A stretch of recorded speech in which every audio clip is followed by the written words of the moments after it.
ಇನ್ನು ವ್ಲಾಗ್ನ ಸಂಜೆಯಿಂದ ಸ್ಟಾರ್ಟ್ ಮಾಡ್ತೀವಿ ಫ್ರೆಂಡ್ಸ್. ನಾನು 6 ಗಂಟೆಗೆ ಕೆಲಸದಿಂದ ಬಂದಿದ್ದೆ. ಹಂಗೆ ನಮ್ಮ ಅತ್ತೆ ಮಾವನು ಬಂದ್ರು ಒಂದು 6 ಕಾಲ ಅಷ್ಟೊತ್ತಿಗೆ. ಅವ್ರು ಮಧ್ಯಾಹ್ನ 12 ಗಂಟೆಗೆ ಬಂದಿದ್ರು ಅನ್ಸುತ್ತೆ. ಅವ್ರ ತಮ್ಮನ ಮನೇಲಿದ್ರು. ಅವ್ರ ತಮ್ಮನ ಮನೆಯಲ್ಲೂ ತಮ್ಮನ ಮನೇನೂ ಇಲ್ಲೇ ಇರೋದು.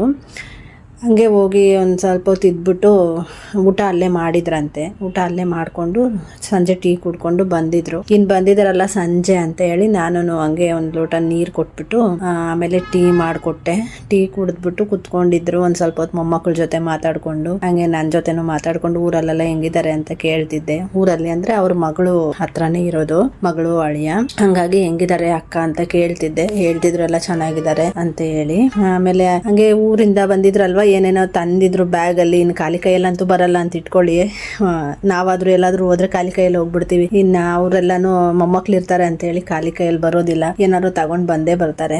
ನೋಡಿ ಹಂಗೆ ತಗೊಬಂದು ಮಕ್ಳಿಗೆ ಬೋಂಡ ಮತ್ತೆ ತಿಂಡಿ ಏನೇನೋ ತಗೊಂಡ್ಬಂದು ಕೊಡ್ತಾ ಇದ್ರು. ಅಜ್ಜಿ ತಾತ ತಂದಿರೋ ಖುಷಿಯಲ್ಲಿ ಇಬ್ರು ಹೋಗಿ ಮುಂದೆ ನಿಂತ್ಕೊಂಡಿದ್ರು. ಏನ್ ತಂದಿದಾರೋ ನಮ್ಮ ಅಜ್ಜಿ ತಾತ ಅಂತ ಹೇಳಿ. ಬೋಂಡ ಏನೋ ತಗೊಬಂದಿದ್ರು, ಬಿಸಿ ಬಿಸಿ ಇತ್ತು ಅಂತ ಹೇಳಿ ತಗೊಂಡ್ ತಿಂತಾ ಇದಾರೆ. ಆಮೇಲೆ ಬ್ರೆಡ್, ರಸ್ಕು, ಹೂವ, ಆಮೇಲೆ ಚೋಚವು. ಆ ಊರಲ್ಲಿ ಚೋಚೋ ತುಂಬಾ ಫೇಮಸ್ ಫ್ರೆಂಡ್ಸ್. ಚೋಚವು ಮತ್ತೆ ಪಕೋಡ ತುಂಬಾ ಫೇಮಸ್. ಅದಕ್ಕೆ ಬಂದಾಗೆಲ್ಲ ಮಿಸ್ ಮಾಡಿದಿರೋ ಚೋಚವು ಪಕೋಡ ತಂದೇ ತರ್ತಾರೆ. ನೋಡಿ ತಗೊಂಡ್ಬಂದಿದ್ರು. ನನ್ನ ಮಗ ಅಂತೂ ಪಕೋಡಕ್ಕೆ ಕಾಯ್ತಾ ಇರ್ತಾನೆ. ಹೋಗಿ ಫಸ್ಟ್ ಕುತ್ಕೊಂಡು ತಿಂತಾನೆ. ನೋಡಿ ತಿಂತಾ ಇದ್ದಾನೆ. ಹಾಗೆ ನಾನು ನೋಡ್ತಾ ಇದ್ದೆ ಏನು ತಂದಿದ್ದಾರೆ ಅಂತ ಹೇಳಿ. ಎಲ್ಲ ಟೇಬಲ್ ಮೇಲೆ ಇಡ್ತಾ ಇದ್ರು. ಆಮೇಲೆ ನೀನು ಎತ್ತಿಟ್ಕೊಮ್ಮ ಅಂತ ಹೇಳಿ, ಸರಿ ಅಮ್ಮ ಇಡ್ರಿ ಅಂತ ಹೇಳ್ದೆ. ಇಟ್ಬಿಟ್ಟು ಆಮೇಲೆ ಕುತ್ಕೊಂಡ್ರು. ಅವ್ರಿಗೆ ವಿಡಿಯೋದಲ್ಲಿ ಬರೋಕ್ಕೆ ಇಷ್ಟ ಇರಲಿಲ್ಲ ಫ್ರೆಂಡ್ಸ್. ಅದರಿಂದ ಅವ್ರ ಫೇಸ್ನ ಹೈಡ್ ಮಾಡಿದ್ದೀನಿ. ನೆಕ್ಸ್ಟ್ ಟೈಮ್ ಯಾವಾಗಾದರೂ ಅವ್ರೇನಾದರೂ ಇಷ್ಟಪಟ್ಟರೆ ತೋರಿಸ್ತೀನಿ. ಯಾಕಂದರೆ ಅವರು ಹಳ್ಳಿಯಲ್ಲಿರೋದ್ರಿಂದ ಅವ್ರಿಗೆ ಅದೆಲ್ಲ ಇಷ್ಟ ಆಗಲ್ಲ. ಇನ್ನು ಅದರಲ್ಲಿ ಮೊದಲಲ್ವಾ, ಫಸ್ಟ್ ಯಾಕೆ ತೋರಿಸೋದು ಅಂತ ಹೇಳಿ ನಾನು ಅವ್ರನ್ನೇನು ಕೇಳಲಿಲ್ಲ, ತೋರಿಸ್ತೀನಿ ಅಂತ. ಸರಿ ಅಂತ ಸುಮ್ಮನೆ ಅದೇ. ಇನ್ನೇನು ಯಾವಾಗಲಾದರೂ ತೋರಿಸ್ಲೇಬೇಕಾಗುತ್ತೆ, ಅವಾಗ ತೋರಿಸಿದ್ರೆ ಆಯಿತು ಅಂತ ಹೇಳಿ. ಇಷ್ಟ ಇಲ್ದಿರ ಯಾರನ್ನೂ ತೋರಿಸ್ಬಾರ್ದಲ್ವಾ, ಅದರಿಂದ.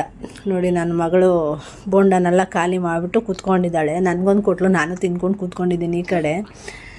ಹಾಗೆ ನಮ್ಮ ಅತ್ತೆ ಅದು ಇದು ಅಂತ ಮತ್ತೆ ಎತ್ತಿಟ್ಕೋತಾ ಇದ್ರು. ಬ್ಯಾಗೆಲ್ಲ ಖಾಲಿ ಆಗಿತ್ತಲ್ವ, ಆ ಬ್ಯಾಗ್ನ ಎತ್ತಿಟ್ಕೊತಾ ಇದ್ರು. ಅವ್ರು ಏನಕ್ಕೆ ಬಂದಿದ್ರು ಅಂದರೆ, ಬೆಳಗ್ಗೆ ಅವರು ಗುರುಪೂಜೆ ಅಂತ ಮಾಡ್ತಾರೆ. ಅವ್ರಿಗೆ ಏನೋ ದೀಕ್ಷೆ ಕೊಡೋದಿತ್ತಂತೆ. ಅವರು ಗುರುಗಳ ಹತ್ರ ಹೋಗಬೇಕಿತ್ತು ಅಂತ ಹೇಳಿ ಬಂದಿದ್ರು. ಮಧ್ಯಾಹ್ನ ಅಷ್ಟರಲ್ಲಿ ಬಂದುಬಿಡ್ತಾರೆ. ನಾಳೆ ಬೆಳಗ್ಗೆ ಒಂದು 8 ಗಂಟೆ ಹಂಗೆ ಹೋಗ್ತಾರಂತೆ. ಆಲ್ಮೋಸ್ಟ್ ಒಂದು 4 ಗಂಟೆ ಇಲ್ಲ 3 ಗಂಟೆ ಒಳಗಡೆ ಬಂದುಬಿಡ್ತಾರೆ. ಏನಂದರೆ ಭಜನೆ ಎಲ್ಲ ಮಾಡ್ತಾರೆ. ಅದರಿಂದ ಅವರು ದೀಕ್ಷೆ ತಗೋಬೇಕು ಅಂತ ಹೇಳಿ ಬಂದಿದ್ರು. ಹಂಗೆ ಅವ್ರ ತಮ್ಮನ ಮನೆಗೆ ಹೋಗಿದ್ರು ಅಂತ ಹೇಳಿದ್ನಲ್ವ. ವರಲಕ್ಷ್ಮಿ ಹಬ್ಬಕ್ಕೆ ಅವ್ರು ವರ್ಷ ಸೀರೆ ಉಡಿಸ್ತಾರೆ. ಅದರಿಂದ ಅಂತೇಳಿ ಸೀರೆ ತಗೊಡ್ತೀವಿ ಅಂತ ಹೇಳಿದ್ರಂತೆ. ತಗೊಂಬಂದಿದ್ದಾರೆ. ಸೀರೆ ಅಂತೂ ತುಂಬ ಚೆನ್ನಾಗಿತ್ತು. ನಮ್ಮ ಅತ್ತೆ ಕಲರ್ ತುಂಬ ಇಷ್ಟ ಆಯಿತು. ನೋಡ್ತಾ ಇದ್ರು ಅದನ್ನೇ, ನೋಡಮ್ಮ ಹೆಂಗೈತೆ ನನ್ನ ತಮ್ಮ ಉಡಿಸಿದ್ದು ಅಂತ ಹೇಳಿ. ಗಂಡ ಮಕ್ಕಳು ಎಷ್ಟೇ ತಕ್ಕೊಟ್ರು ಅವ್ರ ತವ್ರ ಮನೆಯಿಂದ ಬಂದಿರೋ ಸೀರೆ ಅಂದರೆ ಎಲ್ರಿಗೂ ಖುಷಿ ಅಲ್ವಾ ಫ್ರೆಂಡ್ಸ್. ನೋಡಿ ಎಷ್ಟು ಚೆನ್ನಾಗಿ ಹಿಂದೆ ಮುಂದೆ ತಿರುಗಿಸಿ ನೋಡ್ತಿದ್ದಾರೆ. ನನ್ನ ತಮ್ಮ ತಕ್ಕೊಟ್ಟಿದ್ದಮ್ಮ ಹೆಂಗಿದೆ ಅಂತ. ನಮ್ಮ ತುಂಬ ಚೆನ್ನಾಗೈತೆ ಕಲರ್, ನಿಮ್ಗೆ ಚೆನ್ನಾಗಿರುತ್ತೆ ಅಂತ ನಾನು ಹೇಳ್ತಾ ಇದ್ದೆ. ಅಷ್ಟೇ ಅಲ್ವಾ ಫ್ರೆಂಡ್ಸ್, ಎಷ್ಟೇ ವಯಸ್ಸಾದ್ರೂ ತವ್ರ ಮನೆಯಿಂದ ಸೀರೆ, ಅರ್ಶಿನ ಕುಂಕುಮ ಕೊಟ್ಟರೆ ಎಲ್ರಿಗೂ ಖುಷಿ ಆಗುತ್ತಲ್ವ. ಹಂಗೆ ನಮ್ಮ ಅತ್ತೆಗೂ ಫುಲ್ ಖುಷಿ ಆಗ್ತಿತ್ತು.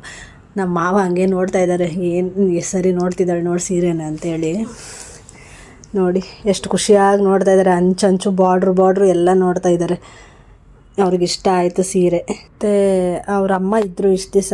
ಅವರು ಒಂದು 2 ವರ್ಷ ಆಗಿದೆ ಅನ್ಕೊತೀನಿ ತೀರೋಗಿ. ಅವ್ರ ಅಮ್ಮ ಇದ್ದಾಗ ಫಸ್ಟು ಅವ್ರ ಅಮ್ಮನ ನೋಡೋಕ್ಕೆ ಅಂತಾನೆ ನಮ್ಮನೆಗೆ ಕೂಡ ಬರ್ತಿರ್ಲಿಲ್ಲ. ಫಸ್ಟ್ ಅಮ್ಮನ ನೋಡೋಕ್ಕೆ ಅಂತ ಹೋಗ್ತಿದ್ರು. ಈಗ ಅಜ್ಜಿ ಇಲ್ವಲ್ಲ, ಅದರಿಂದ ತಮ್ಮನ ಮನೆಗೆ, ದೊಡ್ಡ ತಮ್ಮನ ಮನೆಗೇನೋ ಹೋಗಿದ್ರು ಅನ್ಸುತ್ತೆ. ಅಲ್ಲಿ ಸೀರೆ ಕೊಡ್ಸಿರೋದು ತಗೊಂಡು ಬಂದಿದ್ದಾರೆ. ಇನ್ನು ನಾವು ಹಬ್ಬಕ್ಕೊಂದು ಸೀರೆ ತಗೋಬೇಕು. ಹೋಗೋಣ ಬಾ ಅಮ್ಮ ತಗೊಂಡು ಬರೋಣ ಅಂತ ಹೇಳ್ತಾ ಇದ್ರು. ನಮ್ಮ ಹೋಗೋಣ ನಾಳೆ ಅಂತ ಹೇಳ್ದೆ. ಸರಿ ಹೋಗೋಣ ಬಿಡ್ರಿ ನಾಳೆ ನೀವು ಬಂದ್ಮೇಲೆ ಅಂತ ಹೇಳಿ ಹಂಗೆ ಸೀರೆನೆಲ್ಲ ಮಡಚಿ ಎತ್ತಿಟ್ರು.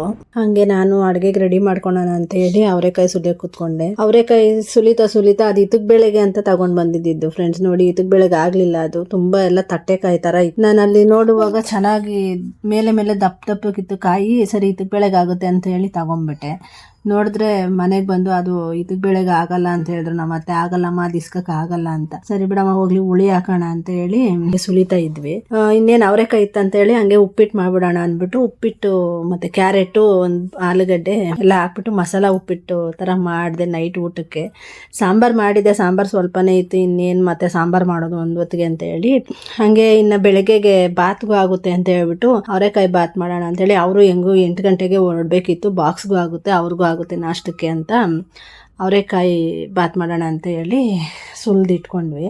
ಇನ್ನೂ ಸ್ವಲ್ಪ ಇತ್ತು, ಎಲ್ಲ ಸುಲಿದು ಇನ್ನೇನು ಅಷ್ಟು ಏನು ಖಾಲಿ ಆಗಲಿಲ್ಲ. ಹಾಗೆ ಈ ವಿಡಿಯೋದಲ್ಲಿ ಒಂದು ಟಿಪ್ಪು ಶೇರ್ ಮಾಡ್ತಾ ಇದ್ದೀನಿ ಫ್ರೆಂಡ್ಸ್. ಅದೇನು ಅಂತ ಅಂದರೆ, ಈಗ ತುಂಬ ಹೀಟ್ ಆಗಿರುತ್ತೆ, ಬಾಡಿ ಹೀಟ್ ಆಗಿದಾಗ್ಲೂ ಬಾಯಲ್ಲಿ ಹುಣ್ಣಾಗುತ್ತೆ, ಇಲ್ಲ ಏನಾದರೂ ಮೆಡಿಸನ್ ತೊಗೊಂಡಾಗ್ಲೂ ಬಾಯಲ್ಲಿ ಹುಣ್ಣಾಗುತ್ತೆ, ಗಂಟ್ಲಲ್ಲೆಲ್ಲ ಸಣ್ಣ ಸಣ್ಣ ಗುಳ್ಳೆಗಳು ಆ ಥರ ಆಗುತ್ತೆ. ಅದಕ್ಕೆ ಏನು ಮಾಡ್ಬೋದು ಅಂತ ಹೇಳಿದ್ರೆ, 1 ಸ್ಪೂನು ಗುಲ್ಕನ್ನು ಮತ್ತು 1 ಸ್ಪೂನ್ ಬೆಣ್ಣೆ, ನೀವು ಎಷ್ಟು ಪ್ರಮಾಣದಲ್ಲಿ ಬೆಣ್ಣೆ ತಗೋತೀರೋ ಅಷ್ಟೇ ಪ್ರಮಾಣದಲ್ಲಿ ಗುಲ್ಕನ್ನು ಎರಡನ್ನೂ ಚೆನ್ನಾಗಿ ಮಿಕ್ಸ್ ಮಾಡಿಬಿಟ್ಟು ಬೆಳಗ್ಗೆ ಎದ್ದ ತಕ್ಷಣ ತಿನ್ನೋದ್ರಿಂದ ಬಾಯಲ್ಲಿ ಹುಣ್ಣು ಕಡಿಮೆ ಆಗುತ್ತೆ. ಮತ್ತು ಹೀಟ್ ಏನಾದರೂ ಆಗಿದ್ರೆ ಬಾಡಿನಲ್ಲಿ ಅದು ಕೂಡ ಕಡಿಮೆ ಆಗುತ್ತೆ. ನಿಮ್ಗೆ ಏನಾದರೂ ಈ ಟಿಪ್ಸ್ ಗೊತ್ತಿದ್ರೆ ಇಗ್ನೋರ್ ಮಾಡಿ, ಗೊತ್ತಿಲ್ಲದೆ ಇರೋರು ಯೂಸ್ ಮಾಡ್ಕೊಳ್ಳಿ. ಇದೊಂದು ಸಣ್ಣ ಟಿಪ್ ಆಗಿತ್ತು, ಓಕೆನಾ. ಇನ್ನು ಹಂಗೆ ಹುಳಿ ಸಾರಿಗೂ ಆಗುತ್ತೆ ಅಂತ ಹೇಳಿ ಬಿಡಿಸಿಟ್ಕೊಂಡ್ವಿ. 1 ಟೈಮ್ ಹುಳಿಗೂ ಆಗುತ್ತೆ, 2 ಟೈಮು ಉಪ್ಪಿಟ್ಟು ಮತ್ತು ಪಲಾವ್ಗೂ ಆಗುತ್ತೆ.